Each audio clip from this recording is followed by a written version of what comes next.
नमस्कार साथियों। कल हमने द्वितीय विभक्ति के तकरीबन 5 से 6 या 4 से 5 सूत्र हमने पढ़ लिए थे, जिसमें से एक सूत्र हमने रहने दिया था क्योंकि वह सूत्र जो है वह बहुत ही महत्वपूर्ण है और थोड़ा बड़ा सूत्र है। तो उसे समझने के लिए तकरीबन 20 से 25 मिनट का समय चाहिए।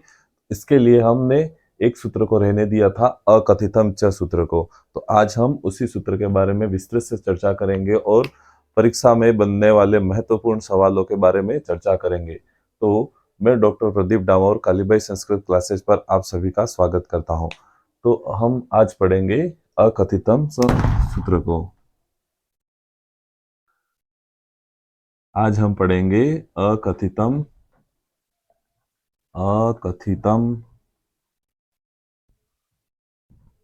च सूत्र को। ठीक है, हमारा यहाँ द्वितीय विभक्ति का सूत्र है। कौन सी विभक्ति? तो द्वितीय विभक्ति, कारक की द्वितीय विभक्ति का सूत्र है। ठीक है, कर्म संज्ञा। हम देखेंगे कि अकथितम च सूत्र, यह जो अकथितम च सूत्र है वह परीक्षा की दृष्टि से महत्वपूर्ण क्यों है? क्योंकि इस सूत्र के अंतर्गत, यह जो सूत्र है इस सूत्र के अंतर्गत, द्वितीय विभक्ति के इस सूत्र के अंतर्गत कितनी धातुओं का वर्णन किया गया है? तो 16 धातुओं का वर्णन है। ठीक है, 16 धातुओं का उल्लेख किया गया है, जिस वजह से अकथितम च सूत्र अत्यधिक महत्वपूर्ण बन जाता है।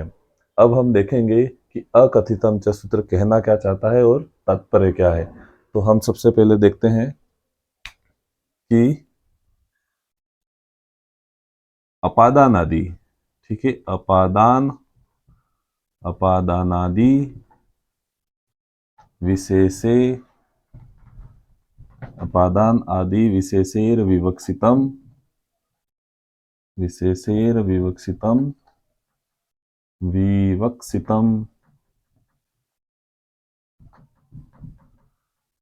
कारकम कर्मम संज्ञ स्यात्। कारकम कर्मम संज्ञ स्यात्। ठीक है, अकथितम च सूत्र का भावार्थ क्या है कि अपादान आदि, क्या? अपादान आदि विशेषेर विवक्षितम कारकम कर्मम संज्ञ स्यात्। अर्थात हम कह सकते हैं कि वक्ता द्वारा अपादान आदि, ठीक है, अपादान आदि जो कारक होते हैं, क्या होते हैं? अपादान आदि जो कारक होते हैं, अपादान आदि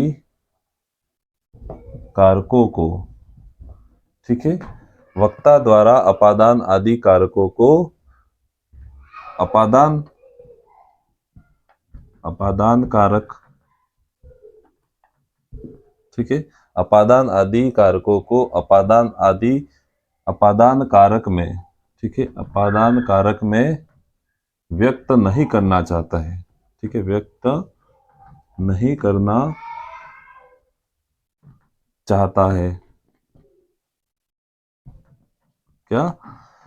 वक्ता द्वारा अपादान आदि कारकों को, ठीक है, अपादान आदि जो कारक होते हैं उन कारकों को अपादान कारक में व्यक्त नहीं करना चाहता है। तो वहां ऐसे सिचुएशन में जो अपादान आदि यानी कि अपादान की अविवक्षा, ठीक है, अपादान आदि की क्या होगी? अविवक्षा में क्या होगा? अविवक्षा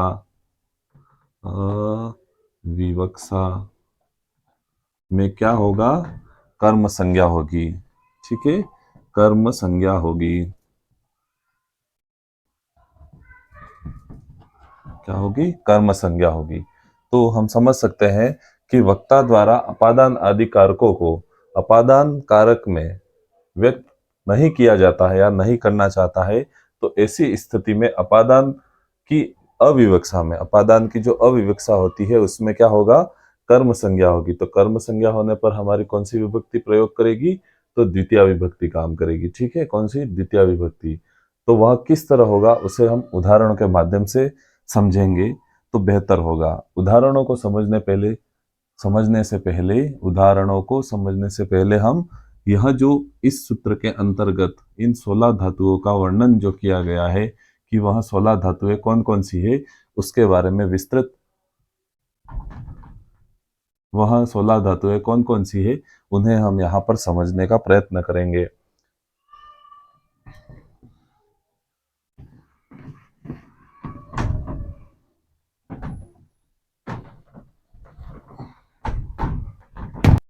वह 16 धातुएं कौन कौन सी है, तो हम समझेंगे कि वह 16 धातुएं कौन कौन सी है। तो मैं जिस तरह से यहाँ पर लिख रहा हूँ, आप भी उसी क्रम में सभी लिखें, तो उसे समझने में बहुत ही आसानी होगी और अच्छे से उसे याद किया जा सकेगा।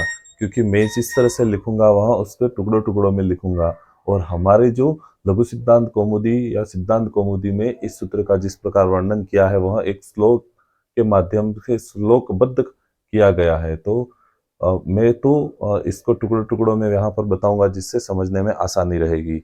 अब हम देखते हैं कि वह 16 धातुएं कौन कौन सी है। तो सबसे पहले हम लिखेंगे यहाँ पर दूह याच पच दंड। ठीक है, दूह याच पच दंड। फिर आएगा रुद प्रच्छ, रुद्र प्रच्छ ची और ब्रू, चिब्रू। फिर आ जाएगा सास, सास जी मत मुसाम। ये मेरे याद करने का तरीका है, इसी तरह से आप भी इसे अच्छे से याद कर सकते हैं। सास जी मत मुसाम। फिर आ जाएगा नीह, ठीक है, नीह क्रस और वह।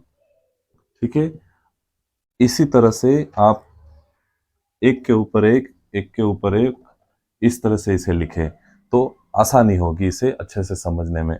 तो क्या है, दूह याच पच दंड। क्या है, दूह याच पच दंड। इसको ऐसे याद करना, दूह याच पच दंड रुद्र प्रच्छ चिब्रू सास जी मथ मुसाम नीह क्रस वह। तो यह सभी क्या है, हमारी अकथितम च सूत्र के अंतर्गत जिन 16 धातुओं का उल्लेख किया है वह हमने यहाँ पर लिख लिए। आप इसे अच्छे से याद कर सकते हैं। अब हम इन धातुओं को आधार बनाकर या फिर इन धातुओं का हम द्वितीय विभक्ति में प्रयोग करते हैं, और प्रयोग करने पर हमें किस प्रकार से उन उदाहरणों का समाधान करना है वह हम देखेंगे। परीक्षा में जो भी उदाहरण पूछे जाते हैं वह अकथितम च सूत्र से जो भी पूछे जाते हैं वह इन 16 धातुओं के अंदर से ही पूछे जाते हैं। तो किस प्रकार होते हैं वह देखिए उदाहरण। तो हम यहाँ पर एक उदाहरण ले लेते हैं। ठीक है, एक उदाहरण हम यहाँ पर ले लेते हैं पहला। ठीक है, किसका ले लेते हैं, तो दूह का ले लेते हैं। ठीक है, यह दूह जो धातु यानी कि सह गाम पयः दोग्धी। ठीक है, क्या आएगा, सह काम पयः दोग्धी। क्या आ जाएगा, सहगाम पयः दोग्धी। अर्थात वह, ठीक है, अर्थात वह गाय से दूध को दुहता है। अर्थात क्या आ जाएगा कि वह, यहां लिख लेते हैं, सहगाम दोग्धी, सहगाम पयः दोग्धी। ठीक है, सहगाम पयः दोग्धी। अर्थात क्या हो जाएगा, वह गाय से दूध दुहता है। ठीक है, दुहता है, ये इसका अर्थ हो गया। सह अर्थात वह, और गाम यानी कि गाय, पयः दूध, और दोग्धी यानी कि दुहता है। अब हमें कैसे पता लगाना है कि यहाँ पर किस तरह से द्वितीय विभक्ति हो रही है और अकथितम च सूत्र का प्रयोग हो रहा है। तो हम देखेंगे यहाँ पर देखेंगे यह जो दोग्धी है, ठीक है, दोग्धी में हमें क्या दिखाई देगी, एक धातु, कौन सी, तो दूह यानी कि दुहना। दूह धातु से बना, दूह धातु से हमें ये दोग्धी शब्द बना है। तो इससे देखकर हम यह कह सकते हैं कि यह द्वितीय विभक्ति का उदाहरण है। कौन सी विभक्ति? द्वितीय विभक्ति। और इसका प्रयोग किस प्रकार किया जाएगा वह देखिए। तो दोगदी यानी कि हमें यह देखना है कि यहाँ पर दो कर्म होंगे, ठीक है। यह जो अकथितम च सूत्र है, इस सूत्र के अंदर जितने भी ये 16 धातुएं दे रखी है, यदि उनका प्रयोग हुआ है तो क्या होगा? दो हमें कर्म देखने को मिलेंगे, ठीक है। तो यहाँ देखते हैं कि दोगदी तो हमें समझ में आ गया कि दूह से बना है। तो जैसे ही यहाँ पर दूह या फिर याच, पच, दंड, रुद्र, प्रच, चिब्रू, इनमें से कोई सा भी आ जाता है तो हम पता लगा सकते हैं फटाक से कि यहाँ पर कौन सी विभक्ति है, तो द्वितीय विभक्ति है। इस तरह से हम इसे आसानी से समझ सकते हैं। अब हम देखेंगे यहाँ पर कि इसमें कर्म कर्म संज्ञा तो हो रही है, किस प्रकार से हो रही है इसमें? तो कर्म कौन कौन से है? गाय भी है और दूध भी है। तो यहाँ पर अकथितम च कौन सा लग रहा है और इप्सितम कौन सा लग रहा है, कर्म कौन सा लग रहा है, तो वह देखेंगे हम। तो यहाँ कौन सा कर्म होगा वह हमें समझना है, और यहाँ कौन सा कर्म होगा वह समझना है। हमें यह तो पता है कि द्वितीय विभक्ति के अकथितम च सूत्र में इन 16 धातुओं का प्रयोग होता है तो दो कर्म होंगे, वहां तो हमें पता है। लेकिन इन कर्म परीक्षा में अक्सर पूछ लिया जाता है कि यह जो गाय है वह किस प्रकार का कर्म है, और यह जो पय है वह किस प्रकार का कर्म है। तो उसे हम समझने के लिए इसे थोड़ा सा हटा लेते हैं और यहाँ पर समझने का प्रयत्न करते हैं।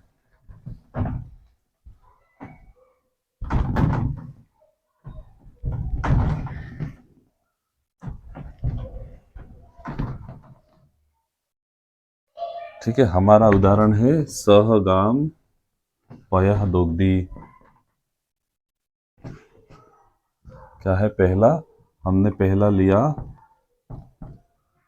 दूह, ठीक है।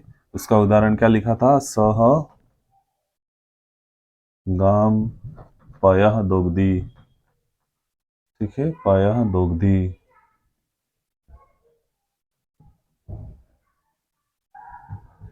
हमें देखना है कि यह और यह दो जो कर्म है वह किस प्रकार के हैं। तो गाय किस प्रकार का कर्म है? तो यह है कर्म, ठीक है। कर्म संज्ञा तो है यहाँ पर, कौन सी? कर्म संज्ञा, और कर्म संज्ञा इसमें भी है, ठीक है, कर्म संज्ञा इसमें भी है। अब यहाँ जो द्वितीय विभक्ति हो रही है वह किस सूत्र से हो रही है? तो हमें देखना है अकथितम च सूत्र से। कौन सा सूत्र है? अकथितम च, ठीक है। अकथितम च सूत्र के माध्यम से क्या हो रहा है? यहाँ पर कर्म संज्ञा हो रही है। और इसमें इसमें क्या है कि पय यानी कि सर्वाधिक कर्ता को, यानी कि सह जो है इसको सर्वाधिक चाह किसकी है? तो पय यानी कि दूध की है। किसकी चाह है? दूध की। हमने पढ़ा था, एक पहले सूत्र पढ़ा था द्वितीय विभक्ति में, कर्तुरी सिद्धतमम कर्म, यानी कि कर्ता को जिसकी सर्वाधिक चाह होती है उसमें क्या होती है? द्वितीय विभक्ति। इसी तरह यहाँ पर है कि यहाँ जो सह है यानी कि वह है, उसको किसकी सर्वाधिक इच्छा है? तो पय यानी कि दूध की इच्छा है। किसकी इच्छा है? दूध की। तो हम क्या लिखेंगे कि यह तो अकथितम से है और यह किससे है? इप्सिततम कर्म से है, ठीक है। कौन सा सूत्र होगा? इप्सिततमम कर्म, ठीक है। इस सूत्र से यहाँ पर कर्म संज्ञा होगी। अब यह जो गाय है, गाय में द्वितीय विभक्ति कौन से सूत्र से हो रही है? तो हमें यह समझना होगा कि द्वितीय विभक्ति जो हो रही है वो कर्मणि द्वितीय सूत्र से हो रही है। कौन से सूत्र से? कर्मणि द्वितीय, ठीक है। कर्मणि द्वितीय से क्या हो रहा है? द्वितीय विभक्ति हो रही है यहाँ पर, ठीक है। क्या हो रही है? द्वितीय विभक्ति। किससे हो रही है? कर्मणि द्वितीय से। इसी तरह हम यह जो पय है, पय में भी कौन से सूत्र से द्वितीय विभक्ति होगी? तो कर्मणि द्वितीय सूत्र से ही होगी। कर्मणि द्वितीय सूत्र से ही द्वितीय विभक्ति होगी। उसके साथ ही हम देखेंगे कि यह जो गाय है वह किस प्रकार का कर्म है, और यह जो दूध है वह किस प्रकार का कर्म है। तो गाय तो है अविवक्षित कर्म, ठीक है। किस प्रकार की है? अविवक्षित। और यह जो दूध है वह कौन सा है? मुख्य है, ठीक है, मुख्य या हम कह सकते हैं गौण है, विवक्षित है। अब हम आगे देखेंगे अगला उदाहरण। अगला उदाहरण देखेंगे हम। दूह के बाद में क्या लिखा था? याच लिखा था। कौन सा? याच धातु। कौन सी धातु? याच धातु। ठीक है,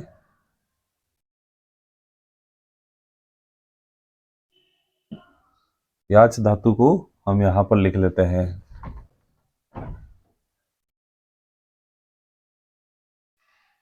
दूह के बाद में कौन सी धातु हो जाएगी? तो दूह के बाद में दूसरी धातु हमारी हो जाएगी याच। याच का अर्थ क्या होता है? मांगना। क्या हो जाएगा? मांगना।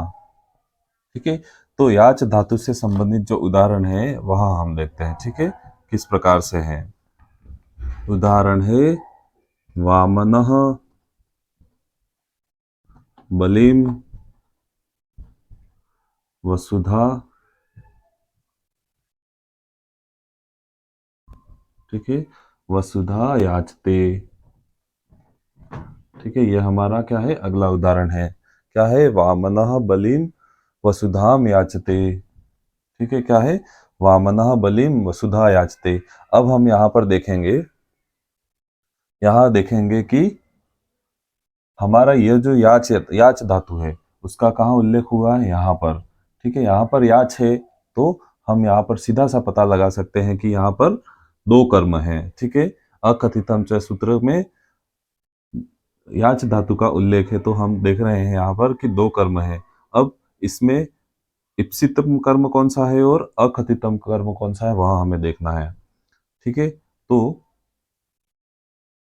मांगना यानी कि वामन बलिम वसुधा याचते, यानी कि सर्वाधिक चाह किसकी है? ठीक है, तो वसुधा की है। ये कौन सा कर्म हो गया हमारा? तो यह हो गया इप्सित कर्म। ठीक है, कर्म संज्ञा तो है, इप्सित कर्म हो गया ये हमारा। कौन सा? इप्सित कर्म। और ये कौन सा हो गया? अकथितम कर्म। अकथितम कर्म। अब हम देखेंगे कि इन दोनों में, यह जो दोनों दोनों बलीम और वसुधा, इन दोनों में द्वितीय विभक्ति कौन से सूत्र से हुई है? तो कौन से हुई है? द्वितीय विभक्ति। ठीक है, कौन सा सूत्र कौन सा है? तो कर्मणि द्वितीय। ठीक है, कर्मणि द्वितीय सूत्र से इन दोनों में, कर्मणि द्वितीय सूत्र से इन दोनों में द्वितीय विभक्ति हुई है। तो हम समझ सकते हैं यहाँ पर हमारा यह जो याच दे रखा है इसी से हम पता लगा सकते हैं कि यहाँ पर कौन सी विभक्ति है? द्वितीय विभक्ति है। द्वितीय विभक्ति का कौन सा सूत्र इस्तेमाल हो रहा है यहाँ पर? तो अकथितम च सूत्र से यहाँ पर द्वितीय विभक्ति हुई है, यहाँ हम समझ सकते हैं। अब अगला उदाहरण देखते हैं हम, याच के बाद में तीसरा। तो हमने क्या लिखा था? दूह, याच और पच लिखा था, है ना? पच, दूह याच पच दंड। तो अब हम अगला देखेंगे पच। जो पच धातु है उसके बारे में हम देखेंगे। ठीक है, पच धातु, इससे जो रूप बनेगा वह किस प्रकार बनेगा? पच, यानी कि इसका अर्थ क्या होता है? पकाना। ठीक है, कुछ भी भोजन वगैरह, तंडुलान वगैरह पकाना, पच का अर्थ होता है पकाना। सह तंडुलान, सह तंडुलान ओदनम पचती। क्या हो जाएगा? ओदनम पचती। ठीक है, क्या हो जाएगा? सह तंडुलान ओदनम पचती। ठीक है, इसमें अब यहाँ पर आ गया है पच धातु। हमारी यह जो पच धातु है यह पूरा पचती तो क्या हो गया? क्रिया है, यानी कि पकाना। क्या है? पकाना, क्रिया हो गई। अब इस क्रिया के अंदर धातु का उपयोग कौन सा किया गया है? तो हमारी पच धातु। ठीक है, पच धातु का उल्लेख होने की वजह से यहाँ पर क्या हुआ? कर्म संज्ञा हुई। ठीक है, कर्म संज्ञा कहाँ कहाँ हो रही है? तंडुलान और ओदनम में। जैसे हमने पहले यहाँ पर समझा था इप्सितमम और अकथितम कर्म, इनके माध्यम से द्वितीय विभक्ति हो रही है। और कौन से सूत्र से हो रही है? तो द्वितीय विभक्ति। और ईप्सिततमम कर्म किससे हो रहा है? तो कर्तुरी सिक्ततमम कर्म सूत्र से हो रहा है। इस प्रकार हम समझ सकते हैं कि यहाँ पर पच धातु का उल्लेख होने की वजह से कौन सी विभक्ति हुई? तो द्वितीय विभक्ति हुई हमारे। पच के बाद में हम अगला देखेंगे दंड धातु। हमारी जो दंड धातु का उल्लेख अकथितम च सूत्र के अंतर्गत 16 धातुओं में किया गया है, उसको समझेंगे। तो यहाँ पर दंड धातु के योग में उदाहरण है कि सह गार्गान, सह गार्गान सतम दंडयति।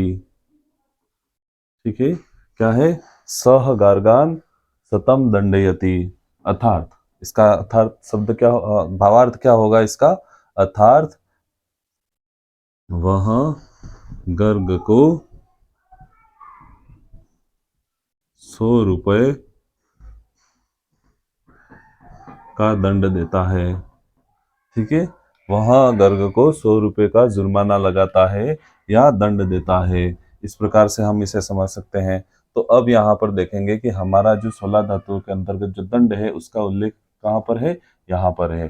दंडयति यानी कि दंड देता है या फिर जुर्माना लगाता है। ठीक है, इसको अर्थ हम समझ सकते हैं, या तो दंड लगाना या फिर जुर्माना लगाना। तो दंडयति का उल्लेख होने की वजह से हमारे यहाँ पर क्या हुआ है? अकथितम च सूत्र से द्वितीय विभक्ति हुई है और कर्म संज्ञा हुई है। तो अब हम देखते हैं कि यह सतम किस प्रकार का है और गार्गान किस प्रकार का है तो यहाँ पर दो कर्म, कितने हैं? दो कर्मों का उल्लेख है। अब सतम जो है वह तो कौन सा है? इप्सिततमम। और गार्गान कौन सा है? अकथितम च। अब दोनों में क्या हो रहा है? कर्मणि द्वितीया से द्वितीय विभक्ति का प्रयोग हो रहा है। इस प्रकार हम अगला देखेंगे। अगला जो है मैंने यहाँ पर बताया था दुह याच पचदंड, फिर आ जाएगा रुध प्रच्छ और चिब्रू, है ना? यही पढ़ा था हमने, रुद्र प्रच्छ चिब्रू। फिर सास जी मत मुसाम नीह वस, नीह वह, नीह क्रस वह आ जाएगा। क्या आ जाएगा? नीह क्रस और वह। ठीक है, यह 16 धातुएं हैं पूरी। अब हम देखेंगे किसके बारे में? रुद्र के बारे में। दंड तक तो हम आ गए हैं, अब हमें अगली धातु पढ़नी है रुद्र। इसका उदाहरण देखेंगे हम रुद्र का। ठीक है, रुद्र का उदाहरण देखेंगे। उदाहरण है सहगाम, सहगाम वज्रम, सहगाम वज्रम अव रुणद्धि। ठीक है, क्या है? सहगाम वज्रम, सहगाम वज्रम अव रुणद्धि। अर्थात क्या हो जाएगा कि वह गाय को वज्र से रोकता है। ठीक है, क्या हो जाएगा? वह गाय को वज्र से रोकता है।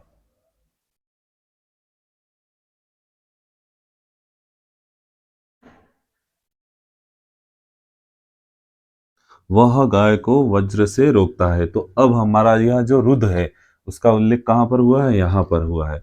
अवरुणद्धि यानी कि रोकना। ठीक है, रोकना। तो यहाँ पर रुद्र धातु होने से हमारे यहाँ पर क्या हुआ? द्वितीय विभक्ति हुई और कर्म संज्ञा हुई। तो कहाँ हुई है?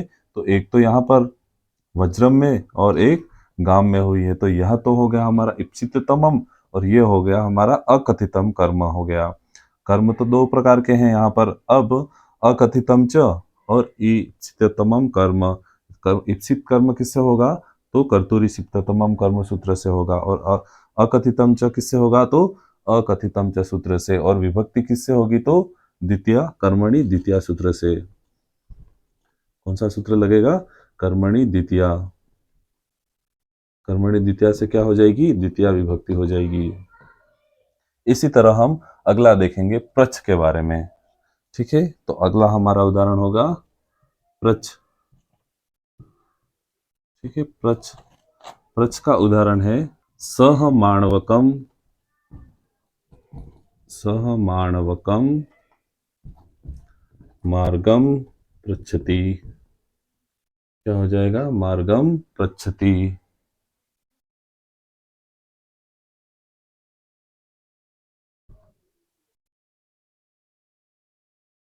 क्या हो जाएगा?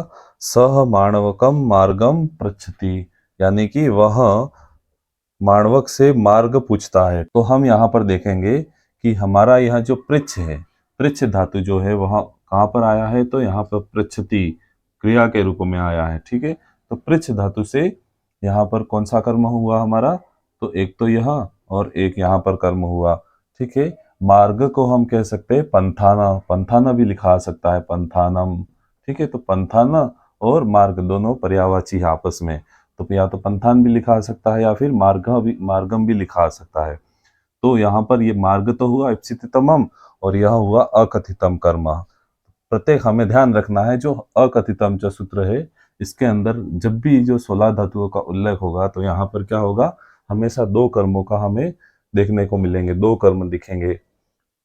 यहाँ पर इस उदाहरण में कौन से है? तो माणवकम और मार्गम, यानी कि वह मानव से मार्ग पूछता है। ठीक है, इसी प्रकार हम अगला देखेंगे ची। यहाँ जो ची है, ची धातु है, यहाँ जो ची धातु है इसके बारे में हम देखेंगे। उदाहरण है मालाकारः, मालाकारः वृक्षम,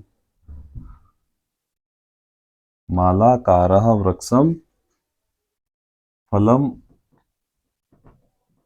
अवचिनोति, अवचिनोति। ठीक है, क्या है उदाहरण हमारा? मालाकारः, मालाकारः वृक्षम फलानि अवचिनोति। क्या है? मालाकारः वृक्षम फलम अवचिनोति। अब हमारा यहाँ पर ची है, जो ची धातु है उसका प्रयोग कहाँ पर हो रहा है? तो यहाँ पर चिनोती, यानी कि चुनना।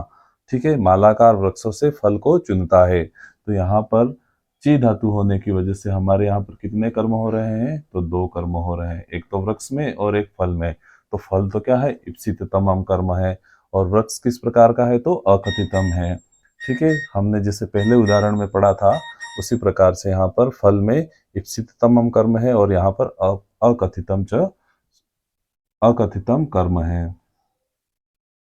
तो अगला उदाहरण कौन सा है?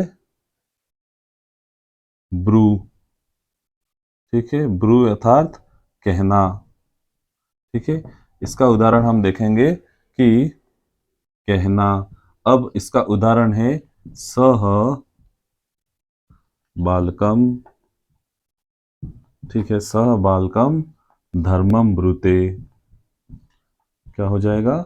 सह बालकम धर्मम ब्रूते, अर्थात वह बालक को धर्म के लिए कहता है। क्या है? वह बालक को धर्म के लिए कहता है। अब हमारा जो अकथितम च सूत्र के अंतर्गत जो 16 धातुओं में जो ब्रू धातु है उसका उल्लेख यहाँ पर हुआ है। ब्रूते, ब्रू अर्थात कहना, यानी कि कहता है, वह बालक से धर्म के लिए कहता है। तो भ्रूते के होने की वजह से यहाँ पर कितने कर्म हो गए? दो हो गए। ठीक है, एक तो बालक में और एक धर्म में। अब धर्म किस प्रकार का है? तो इप्सिततमम, और बालक किस प्रकार का है? बालक में किस प्रकार का कर्म है? तो अकथितम कर्म है। अब हम अगला देखेंगे, निम देखेंगे ब्रू के बाद में नीह। ठीक है, नीह, लेकिन यहाँ पर मेरे ख्याल से 1 2 3 4 5 6 7 8 अगला हमारा है, यहाँ पर नीह नहीं आएगा। उससे पहले एक हमारी और लाइन बाकी है, वह यहाँ पर लिख देता हूँ। सास जी मत और मुसाम। ठीक है, कौन कौन सी? सास जी मत और मुस धातु के योग में भी उदाहरण हमें पढ़ने हैं। उसके बाद में नीह क्रस वह आएगा। तो अब हम देखेंगे धातुओं में जिस सास का उल्लेख किया गया है उसके बारे में हम यहाँ पर देखेंगे। तो सास का उदाहरण क्या होगा वहां देखिए। ठीक है, सास धातु, धातु का उदाहरण है सह माणवकम, सह माणवकम, माणवकम धर्मम शास्ते। ठीक है, क्या हो जाएगा? स माणवकम धर्मम शास्ते। तो यहाँ पर सास धातु, यहाँ पर सास धातु होने की वजह से हमारे कितने कर्म हो गए? तो दो कर्म हो गए, माणवकम में और धर्म में दो कर्म हो गए। अगला हम देखेंगे जी। ठीक है, अगला हम देखेंगे जी।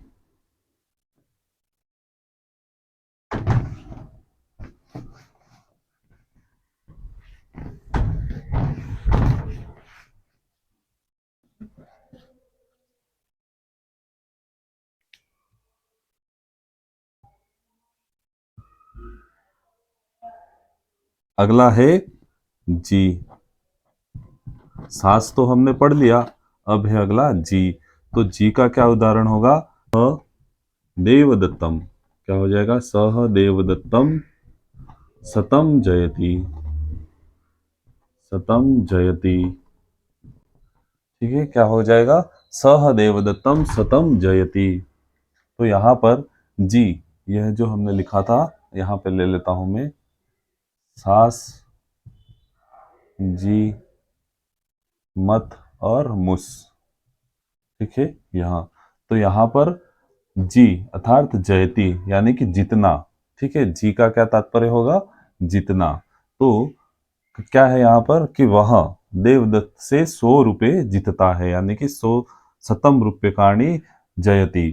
तो यहाँ पर सह और देवदत्तम शतम जयति, यानी कि जी धातु होने की वजह से हमारे यहाँ पर कितने कर्म हुए? तो दो कर्म हुए, एक तो शतम में हुआ और एक देवदत्त में हुआ। तो इस हिसाब से यहाँ पर अकथितम च सूत्र से क्या हो गई? द्वितीय विभक्ति हो गई। अब हम अगला देखेंगे मत। मत का उदाहरण है सह क्षीर निधि। सह क्षीर निधि अमृतम मंथनाति। ठीक है, क्या है?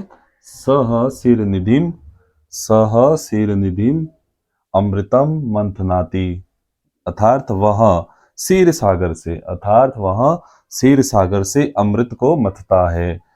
तो कौन मथता है? तो शिव, या फिर हम शिव नहीं, शिव ने तो हमारा क्या किया था? विष का पान किया था। तो सह क्षीर निधि अमृतम मंथनाति। तो कौन? तो देवता और असुरों ने मिलकर जो क्षीर निधि सागर में अमृत का मंथन किया था, उस संदर्भ में यहाँ पर यह उदाहरण प्रस्तुत है। तो यहाँ पर हमारा जो अकथितम में है, अकथितम में जो मत आ रहा है, ठीक है, तो मत का कहाँ पर है? यहाँ पर मत है। तो इसके जस्ट पास में यहाँ पर भी कौन सी विभक्ति हुई है? द्वितीय विभक्ति हुई है। द्वितीय विभक्ति यानी कि कर्म कारक हुआ है। इसी तरह हम समझ सकते हैं कि अगला अगला क्या होगा? हमारा मुस धातु होगा। तो हम यहाँ पर देखेंगे मुस धातु के बारे में। कौन सी धातु होगी? मुस धातु। कौन सी धातु? मुस धातु। तो इसका उदाहरण हो जाएगा सह देवदत्तम। सह देवदत्तम सतम, सह देवदत्तम सतम मुष्णाति। क्या हो जाएगा? सतम मुष्णाति। क्या हो जाएगा? सह देवदत्तम सतम मुष्णाति। अर्थात वह देवदत्त से 100 रुपये चुराता है। किससे चुराता है? तो देवदत्त से कितने? 100 रुपये चुराता है। मुस का अर्थ क्या होता है? चुराना। क्या हो जाएगा? चुराना, या फिर चुर धातु। ठीक है, क्या है हमारा यहाँ पर? मुस। तो चुराता है। तो इस हिसाब से यहाँ पर क्या हुआ? मुस का उल्लेख होने की वजह से यहाँ पर कर्मणि द्वितीया से द्वितीय विभक्ति हुई, और यहाँ पर सतम और देवदत्त दोनों में कर्म संज्ञा हुई है। इसी तरह हम अगला देखेंगे। मुस के बाद में क्या आ जाएगा? निह। ठीक है, नी, ह, कृष और वह। तो अब हमारे यहाँ 4 अंतिम उदाहरण बचे हैं। इन्हें अच्छे से समझ लेंगे तो यह जो अकथितम च सूत्र है उसका पूरा सा विवरण यहाँ पर अच्छे से प्रस्तुत हो जाएगा, तो जिसे आप वीडियो को पुनः बार बार देखकर अच्छे से समझ सकते हैं। तो अगला उदाहरण कौन सा होगा? हमारा निह होगा। तो निह को हम समझते हैं अब।